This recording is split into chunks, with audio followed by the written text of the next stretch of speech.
What's up everyone? Welcome to Songworks, and the quirky song we're going to discuss today is called Crying Lightning by the Arctic Monkeys. This is the second song off of their 2009 album Humbug, and it's written, as always, by this guy, Alex Turner. As most songs from this period, it has an interesting approach to melodies and harmonies, and in this case, it's an interesting take on the idea of a harmonic minor. The song seems to be in harmonic minor, at least it starts off in an A minor with a sharp 7, which in this case is the G sharp, and sounds like this.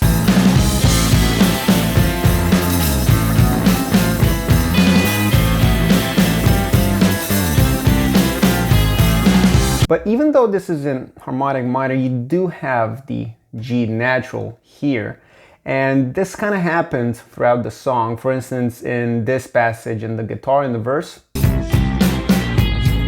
But that's not necessarily the interesting bit about this. What is bizarre is this section here.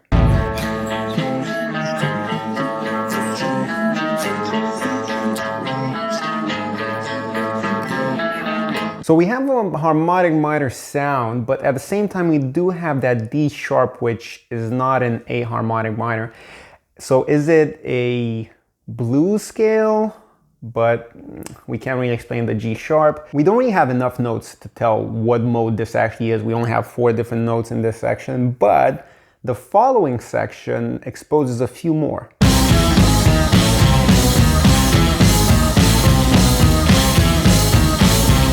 This mode, which has A, B, C, D sharp, E, G sharp, is 6 notes out of the Hungarian minor, which looks like this.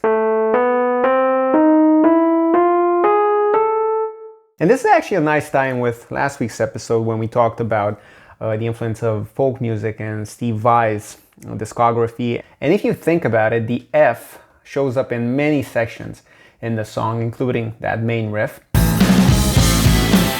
What's more intriguing here is, even though you do have that D sharp in the guitar riff, the vocal melody sings this. Your pastimes consisted of the strange and twisted and deranged, and I love that little game you had called. So this idea of having both the sharp version and the natural version of a note is kind of a recurring theme in this song, and who would have expected the Hungarian minor scale show up in a hit rock song from the late 2000s. Arctic Monkeys are quite good at utilizing these interesting influences, because on the one hand you have these folk sounds, but it's also rooted in the 60s reverby vibe that they've been going for, especially on the last album. The fact that this diverse set of influences somehow create a coherent sound make it easy to understand why the Arctic Monkeys are seen like such a great band. Thanks a lot for watching. I do hope you got something out of it. If you did, please hit that like button, subscribe, share, and all that jazz. And do let me know in the comments below as well what songs I should cover in future episodes.